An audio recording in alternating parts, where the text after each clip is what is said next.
आज के इस सेशन में आप सभी का स्वागत है।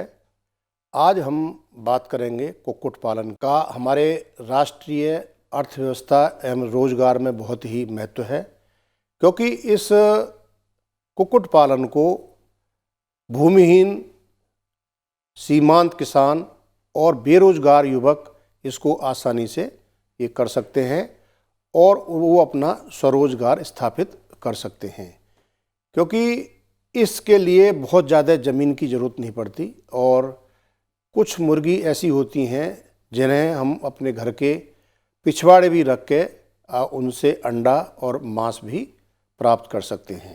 इसमें जो मुर्गी है उसकी एक खासियत कम होती है कि ये जो दाना खिलाकर शरीर में जो इसकी बढ़वार है वो काफ़ी अच्छी होती है। अगर हम तुलना करें बकरी से, भेड़ से, तो उनके अपेक्षा इसका जो शरीर में बढ़वार है वो काफ़ी ज़्यादा होती है। 2 किलो दाना अगर हम खिलाएं तो उसमें मुर्गी का 1 किलो जो है वज़न बढ़ जाता है, जिसकी बाज़ार के अंदर काफ़ी उसकी कीमत मिलती है। और ये जो व्यवसाय है इसमें कोई धार्मिक मान्यता नहीं है। इसको हिंदू, मुस्लिम सभी तरह की जो धर्म के मानने वाले व्यक्ति हैं वो इसका इस्तेमाल करते हैं, चाहे वो अंडा हो या इसका जो है मांस हो। और सबसे अच्छी बात यह है कि जो भी हमारे बेरोजगार युवक या जो किसान इसको करते हैं उनके लिए बाज़ार की व्यवस्था बहुत अच्छी है। जैसे अगर हम बात करें उत्तर भारत के लिए, तो दिल्ली के अंदर जो गाजीपुर है इसमें बहुत अच्छा इसका जो बाज़ार है, तो उनका आसानी से जो मुर्गी हैं या जो अंडे हैं वो आसानी से बिक जाते हैं और उनको अच्छा उसमें दाम भी मिल जाता है। जो इसकी जो मुर्गी पालन से जो उनकी बीट है और जो बिछावन होता है उसमें नाइट्रोजन, फास्फोरस और पोटास, ये 3 जो तत्व हैं ये काफ़ी मात्रा में मिलते हैं। और ये जो आजकल प्रचलन है जैविक खेती का, उसके लिए ये जो इनकी बीट है या बिछावन है ये बहुत ही उपयुक्त है। इसमें किसी भी तरह का कोई कीटनाशक वगैरह नहीं होता है। और एक बहुत बड़ी बात है कि जो कृत्रिम गर्भाधान है पशुओं के में हम जो करते हैं, तो उसमें जो वीर्य है उसको हम उसकी मात्रा बढ़ाते हैं और उसमें जो अंडे का पीला भाग है वो उसमें प्रयुक्त होता है। तो ये एक बहुत बड़ा फ़ायदा मुर्गी पालन से मिलता है और इससे मुर्गी के अंडे में बिक्री में भी वृद्धि मतलब होती है। और इससे जो है जल्दी लाभ मिल जाता है। अगर हम मांस के लिए मुर्गी पालते हैं तो 42 दिन के अंदर ही हम लोग उसको बेच देते हैं। तो जो भी पूंजी लगती है वो लगभग 42 दिन के बाद, 45 दिन के बाद में हमारे किसान को आमदनी शुरू हो जाती है। और ये जो मुर्गी पालन है ये सीजनल नहीं है, पूरे साल इसको आराम से किया जा सकता है। तो ये बेरोजगार का एक बेहतरीन जो है ये साधन है और इसको हम किसी भी स्तर पर इसको शुरू कर सकते हैं। जैसे मान लो पहली बार अगर हम 5000 बर्ड से शुरू करते हैं तो हमारे जो किसान भाई हैं या जो मुर्गी पालक हैं, जैसे ही उनको अनुभव होता है तो ये उसको आसानी से फिर 5000 से 10,000, 20,000, फिर जैसा जैसा उनके पास पैसे की आमदनी होती है तो उसको आसानी से बढ़ाया जा सकता है। जो कुक्कुट शब्द है ये कॉमन शब्द होता है और इसका मतलब ये होता है कि इसमें कई प्रकार की पक्षी आते हैं। तो उसमें जैसे चिकन है, पोल्ट्री जिसको बोलते हैं, बतख है, टर्की है, बटेर है, गीज़ है, गिनी फाउल है, ये सारे जो है पैसे कमाने के लिए और रोज़गार के लिए इनको पाला जाता है। जो अब ये देखें कि ये गिनी फाउल है और बटेर है, उससे पहले हमने देखा बतख है और ये गीज़ है। ये सारे इनको हम कुक्कुट के नाम से ही इसको पुकारते हैं। तो ये विभिन्न प्रकार की जलवायु के अनुकूल हो जाती है, चाहे वहाँ पर गर्मी हो या सर्दी हो या बरसात हो। अगर उनका प्रबंधन अगर अच्छी तरह से हो जाता है तो ये विभिन्न तरह की जलवायु के हिसाब से भी ये आराम से पाले जा सकते हैं। तो जो चिकन, बतख और बटेर है, इनको अंडा और मांस दोनों के लिए पाला जाता है। उसी तरह से अगर इन सब में भी देखें तो जो सबसे ज़्यादा पालन होता है वो मुर्गी का होता है, और ये इसको पालना बहुत ही आसान है। और हमारे देश के अंदर जो है जो मुर्गी पालन है वो काफ़ी अच्छी तरह हो रहा है, क्योंकि जो हमारा देश है ये जो ब्रॉयलर है, जो मांस के लिए है, पूरी दुनिया में तीसरे नंबर पर है, और वहीं अंडा उत्पादन में ये 5वें नंबर पर है।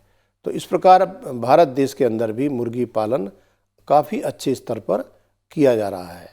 तो जो मुर्गी के लिए हम पक्षी पालते हैं उसको हम लोग ब्रॉयलर कहते हैं, और जो अंडे के लिए पालते हैं उसको हम जो है लेयर कहते हैं।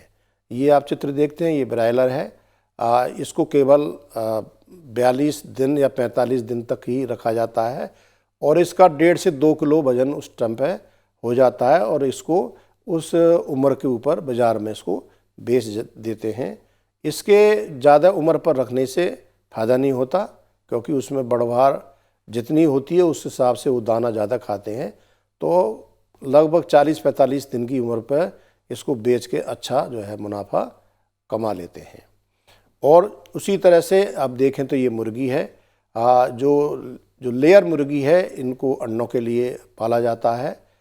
और जैसे मैंने बताया कि हमारे विश्व के अंदर इसका तीसरा स्थान है, और जो मांस है उसके लिए ये 5वें नंबर पर आता है।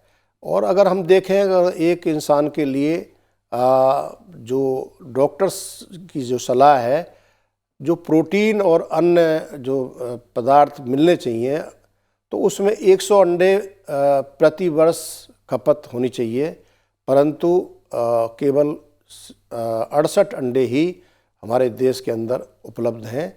इसका मतलब ये है कि अभी भी मुर्गी पालन के लिए काफ़ी स्कोप है, और ये और भी हमारे जो नवयुवक हैं या जो हमारे किसान भाई हैं इस व्यवसाय को करके अपनी आमदनी कर सकते हैं। अब ज़्यादातर जो हमारे जो अंडे हैं ये शहर के और जो अर्ध शहरी जो क्षेत्र है वहाँ पर ज़्यादा होता है, और गांव के अंदर ये देखा गया है कि वो अंडा लोग जो है बहुत मतलब कम खाते हैं, वहाँ पर उसकी खपत जो है ये कम होती है। इसमें जो है अब जो हमारे पास जैसे बताया कि ये तीसरा स्थान है विश्व में, तो ये जो अधिक इसकी अच्छी जो उत्पादकता है उसके बहुत सारे कारण हैं यहाँ पे, क्योंकि जो जितना भी ये मुर्गी पालन है इसमें पब्लिक सेक्टर जो है वो बहुत ही उनकी सहभागिता है। ज़्यादातर ये मुर्गी पालन निजी क्षेत्र में मतलब किया जाता है, और इसमें अच्छा पैसा इसमें खर्च किया जाता है, और काफ़ी रिसर्च के बाद में इनकी आनुवांशिक क्षमता में भी सुधार किया गया है। कई तरह की जो नस्ल हैं, चाहे वो ब्रॉयलर हों चाहे वो लेयर हों, उनके अंदर गुण का समावेश किया गया है अनुसंधान के द्वारा। तो ये जो है अच्छा उत्पादन इससे मतलब मिलता है। अब जो खाद्यान्न तकनीकी क्षेत्र के जो विकास हैं, जैसे कम खर्च पर आहार तैयार करना, ऐसे फॉर्मूला बनाए हुए हैं कि हम ऐसे अवयव उसमें इस्तेमाल करते हैं कि जिससे कि जो आहार का जो खर्चा है वो कम से कम हो, और उसको कई रूप में बनाया जाता है। पैलेटिंग फीड बनाए जाते हैं, और जो हमारी मुर्गी हैं वो उसको पसंद करती हैं। और ये जो पैलेटिंग फीड किया जाता है एक तरह से स्टरलाइज करते हैं इसको, और स्टीम के द्वारा इसको बनाया जाता है। तो ये फीड के अंदर अगर कुछ फंगस वगैरह है वो भी सब ख़त्म हो जाती है, और मुर्गी के लिए एक अच्छा जो है दाना खाने के लिए मिल जाता है। बहुत सारी लेबॉर्ट्री हैं, उसमें जैसे फीड है उसकी एनालिसिस जो आती है, या बहुत से कभी मृत्यु होती है हमारी मुर्गियों के अंदर, तो उनका पोस्टमार्टम करके प्रयोगशाला में ये पता लगाया जाता है कि जो मुर्गी में जो मृत्यु दर है ये किस कारण से हो रही है। और सबसे जो बढ़िया जो साधन है इसमें है टीकाकरण, क्योंकि मुर्गियों के अंदर बहुत सारी बीमारी पाई जाती हैं, लेकिन विभिन्न समय में विभिन्न तरह की जो टीकाओं का इस्तेमाल करके हम लोगों ने इसमें बहुत सी बीमारियों को इसमें हम लोग आने नहीं देते, उनकी रोकथाम आसानी से की जाती है। और बहुत तरह की इसमें औषधियों का भी इसमें प्रयोग होता है, जिसके कारण जो मुर्गियां स्वस्थ रहती हैं और अच्छा उत्पादन मतलब करती हैं। फार्म सुरक्षा भी एक बहुत अच्छा इसमें विषय होता है, लेकिन हमारे जितनी भी मुर्गी पालक हैं वो इससे काफ़ी उनको इस चीज़ की जागरूकता है कि वो अनजान व्यक्ति को या किसी भी जो जंगली पशु है उनको उसमें प्रवेश नहीं होने देते। तो वो सुरक्षा अब निश्चित कर ली जाती है, जिसके कारण भी कोई भी नुकसान उसमें होने का कोई चांस उसमें नहीं रहता है। पानी है, उनके लिए अच्छा पानी की उपलब्धता है, और जैसे मैंने बताया कि अनजान व्यक्तियों के प्रवेश पर रोक है। ये सब जो उसकी फार्म सुरक्षा है उसके अंतर्गत ये सब चीज़ें जो है। और कोई पक्षी मर भी जाते हैं तो उनको बहुत अच्छी तरह से डिस्पोजल किया जाता है, या तो उनको जलाया जाता है या उसको गहरे गड्ढे के अंदर दबाकर उनका इस तरह से डिस्पोजल किया जाता है ताकि वो कोई भी बीमारी दूसरे पक्षियों में इसमें न लगे। तो ये जो उत्पादकता है ये जो है हमारे देश के अलग अलग भागों में अलग अलग होती है। तो उसका बहुत सारे कारण होते हैं कि अलग स्थिति के अंदर अलग राज्यों में जो जलवायु है वो अलग होती है, मौसम का भी प्रभाव पड़ता है। कहीं बहुत ज़्यादा जैसे ठंड पड़ती है, जैसे जम्मू कश्मीर है, तो उनके मौसम के हिसाब से फिर उनका प्रबंधन उसमें किया जाता है। और ये भी निर्भर करता है कि कोई भी मुर्गी पालन करता है तो उसके पास कितना पैसा है निवेश करने के लिए और किस तरह की वो सुविधाएं वहाँ पर उपलब्ध करा सकता है, जैसे बाज़ार है या आहार की उपलब्धता है। ये सारी चीज़ें ये निर्भर करती हैं। और कई बार प्रबंधन क्रियाओं में ज़्यादा अंतर मिलता है। कुछ लोग इसमें बहुत ज़्यादा ध्यान देते हैं, तो उससे फिर जो मुर्गी पालन में काफ़ी लाभ हो जाता है। अगर जरा सी भी लापरवाही कहीं करते हैं तो फिर उसमें नुकसान होने का अंदेशा रहता है। और अर्थव्यवस्था क्षेत्र में भी परिवर्तन संभव हो जाता है। तो ये कुछ कारण है जिसके द्वारा जो उत्पादकता है वो हमारे देश में अलग अलग होती है। और अगर हम बात करें अपने देश की तो इसमें आंध्र प्रदेश अंडा उत्पादन में सबसे ज़्यादा अग्रणी प्रदेश है। उसके बाद में तमिलनाडु है, महाराष्ट्र है, पश्चिम बंगाल है, हरियाणा, पंजाब है। ये पूरे भारत का लगभग 85% जो है अंडा उत्पादन करते हैं। और इसमें एक राष्ट्रीय अंडा समन्वय समिति बनी हुई है जो इसके जो कीमत है उसको निर्धारित करती है। और जो ये कीमत है ये पूरे देश के अंदर लागू की जाती है। और जितने भी मार्केट हैं उस कीमत के आधार पर भी वहाँ पर खरीद फरोख्त जो है, चाहे वो अंडा की हो या जो है मांस उत्पादन की हो, उसके हिसाब से उसको लागू किया जाता है। अब बात करें कि जो मांस उत्पादन है वो अच्छा किन कारणों के होता है, तो जैसे अंडा उत्पादन की बात है उसी तरह से आजकल कॉन्ट्रैक्टेड फार्मिंग जो है ये बहुत ज़्यादा प्रसिद्ध हो रही है।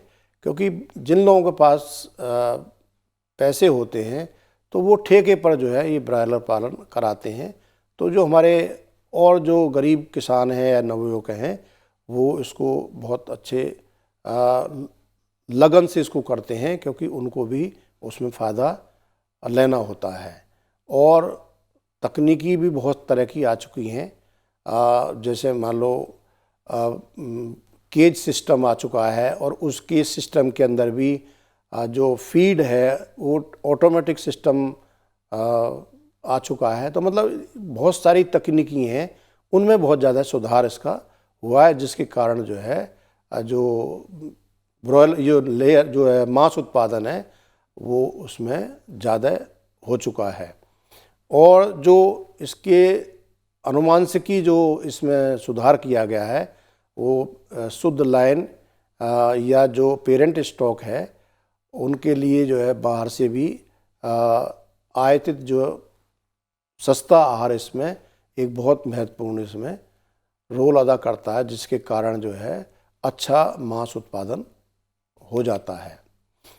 अब उसमें अगर बात करें, बीमारियों के प्रति टीकाकरण अवेलेबल हैं और जितनी भी समर्थन सेवाओं की उपलब्धता है, जैसे मान लो कुछ बीमारी हैं तो जो डॉक्टर्स की जो उपलब्धता है वो प्रदान की जाती है, और उच्च गुणवत्ता का प्रजनन प्रबंधन, तो तरह तरह की जो नई नई जो नस्ल होती हैं उनको आपस में क्रॉस करके उस तरह के चूजे पैदा किए जाते हैं जिनका जो विकास है वो बहुत अच्छी तरह से संभव हो पाता है। और आजकल ये जो इसका प्रोसेसिंग है इसके अंदर भी बहुत ज़्यादा डेवलपमेंट हुआ है, तो कुक्कुट से भी कई तरह के उसको प्रोसेसिंग करके और वहाँ पर कई इसके पदार्थ जो है वो बनाए जाते हैं।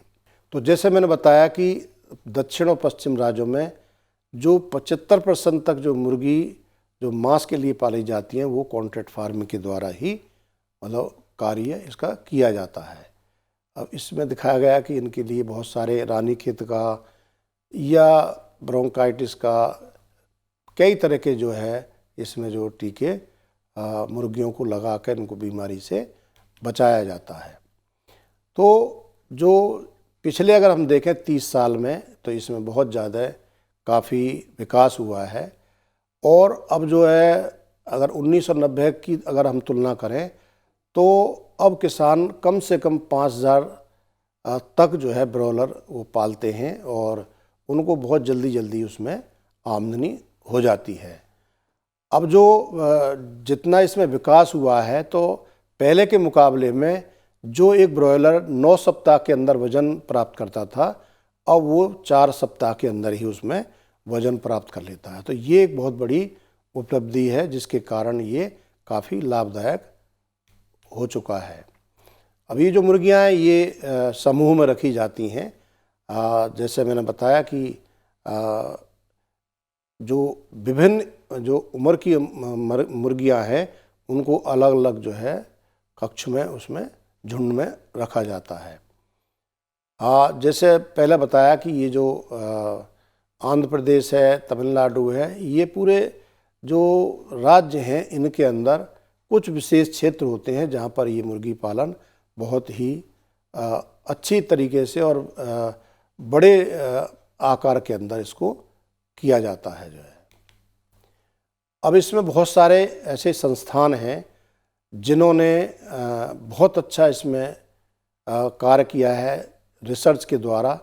तो इसमें बहुत तरह के जो पशु चिकित्सा विद्यालय होते हैं एवं कॉलेज होते हैं, जो हमारे देश के अंदर लगभग हर राज्य के अंदर अब पशु चिकित्सा विश्वविद्यालय स्थापित हो चुके हैं, और उनमें ये जो मुर्गी पालन है वो एक विषय के रूप में रखा जाता है। और उस विश्वविद्यालय के अंदर विभिन्न प्रकार की मुर्गियाँ, चाहे वो मांस पालन के लिए हो या अंडा उत्पादन के लिए हो, उसमें रखी जाती हैं और उन पर विभिन्न प्रकार की जो है खोज और रिसर्च उसमें की जाती है।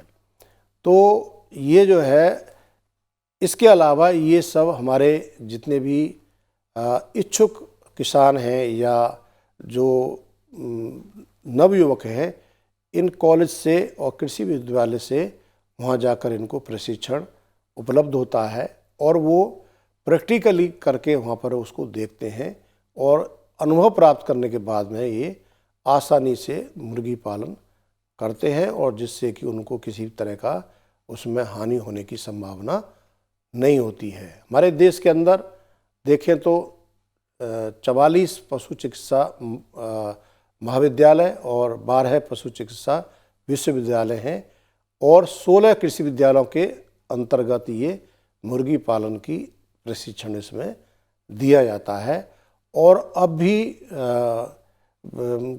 ये जो है विश्वविद्यालय बढ़ाने का ये कार्य जारी है, और इसमें हमारे देश के प्रत्येक ज़िले के अंदर जो कृषि विज्ञान केंद्र स्थापित हो चुके हैं, तो वहाँ भी हमारे जो नवयुवक हैं, महिलाएं हैं, किसान हैं, इनको कुक्कुट पालन की तकनीकी ज्ञान उनको प्रशिक्षण द्वारा जो है प्रदान उसमें किया जाता है।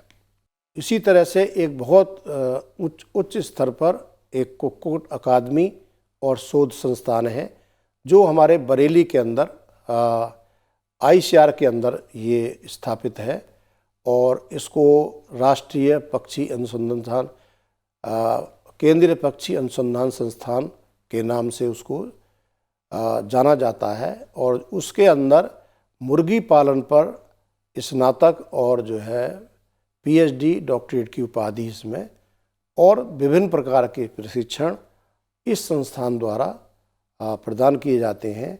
तो जो भी इच्छुक हमारे किसान हैं या जो नवयुवक हैं वो इस संस्थान में जाकर संपर्क करके वहाँ पर प्रशिक्षण ले सकते हैं और ये प्रशिक्षण विभिन्न समय का होता है।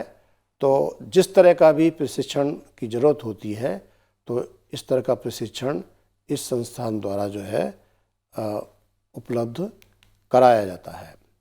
उसी तरह से जो ICAR है, भारतीय कृषि अनुसंधान परिषद, उसके अंदर जो है एक परियोजना निदेशालय स्थापित किया गया हैदराबाद में और उसमें भी कुक्कुट पालन के ऊपर रिसर्च और जो ट्रेनिंग का प्रोग्राम है ये किया जाता रहता है और ये पूरे वर्ष जो है प्रोग्राम चलता रहता है।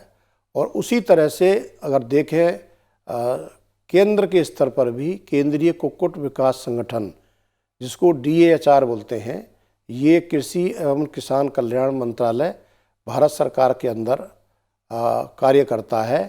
तो ये इसको जो है 10वीं पंचवर्षीय योजना के दौरान ये निर्णय लिया गया था कि जो 13 चल रही केंद्रीय पक्षी विकास प्रतिष्ठान को क्षेत्र के अनुसार से 4 भागों में बांट दिया जाए। तो ये एक निर्णय इसको लिया गया था। तो इसका जो मुख्य उद्देश्य ये है कि ग्रामीण मुर्गी पालन और प्रशिक्षण कार्यों को बढ़ावा देना है।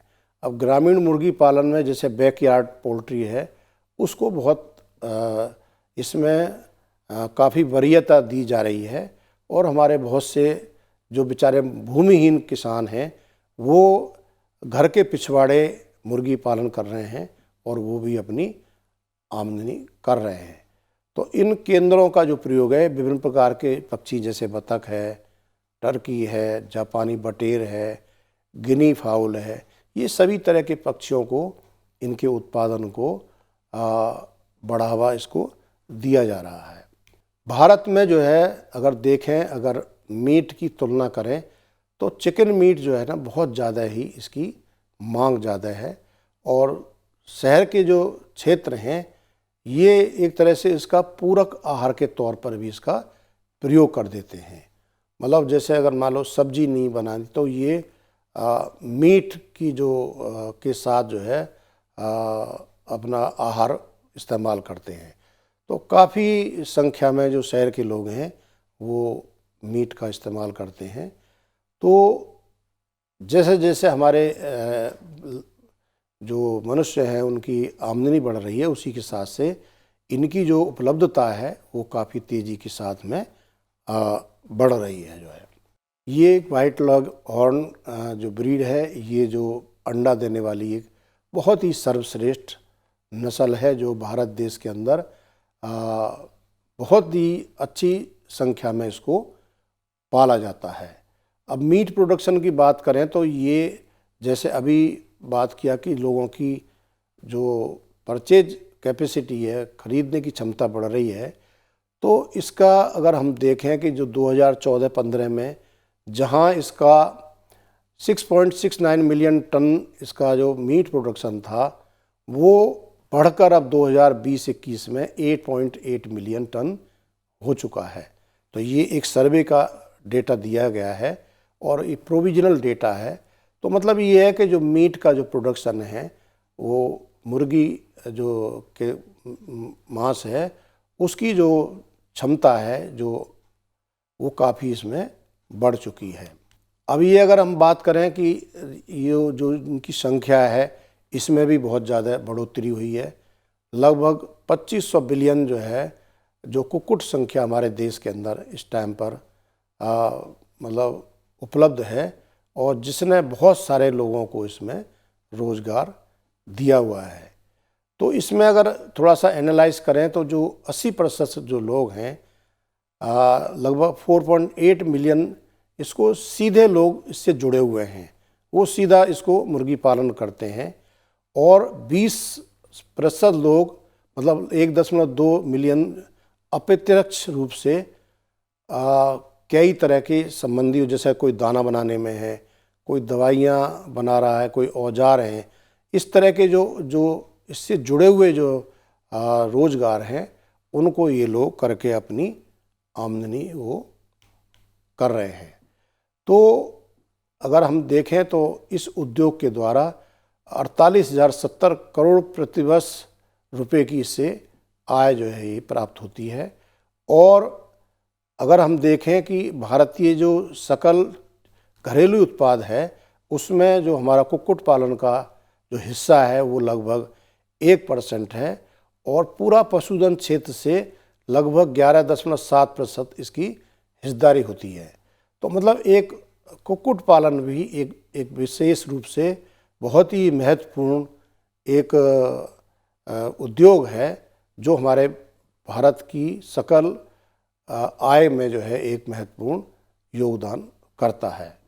और इसको अगर देखें तो जो संगठित कुक्कुट क्षेत्र है उससे कुल आय का 70% और असंगठित क्षेत्र से 30% आय होती है। इसका मतलब ये है कि जो ये कुक्कुट का क्षेत्र है काफ़ी ऑर्गेनाइज्ड सेक्टर है, और इसमें बहुत सारे लोग इसको ऑर्गेनाइजेशन से जुड़े हुए हैं, और वही इसकी जो रेट है वो निश्चित करते हैं, और जो भी पॉलिसी होती हैं वो इनके द्वारा लागू की जाती हैं। जो अगर हम बात करें जो मांस की है, ये 2/3 लगभग मांस के क्षेत्र से आता है, और 1/3 जो है वो अंडे के द्वारा आता है। तो ये मतलब ये इससे सिद्ध होता है कि जो अंडा है, अंडे के उत्पादन की अपेक्षा जो मांस का जो उत्पादन है उसका ज़्यादा आय देने वाला जो है ये व्यवसाय है। तो अब ये है कि प्रति व्यक्ति एक अंडे की उपलब्धता बढ़ाने के कारण 50,000 नए रोजगार विकसित होते हैं। तो एक ये बहुत बड़ी संभावना है कि अभी जैसे 68 अंडा प्रति व्यक्ति इसमें खपत है, अगर एक अंडा उसमें और अगर बढ़ाई जाए तो लगभग 50,000 नए जो है इसमें रोजगार उपलब्ध किए जा सकते हैं। तो ये जो जानकारी है मुझे उम्मीद है कि आपको समझ में आई होगी। आपका धन्यवाद।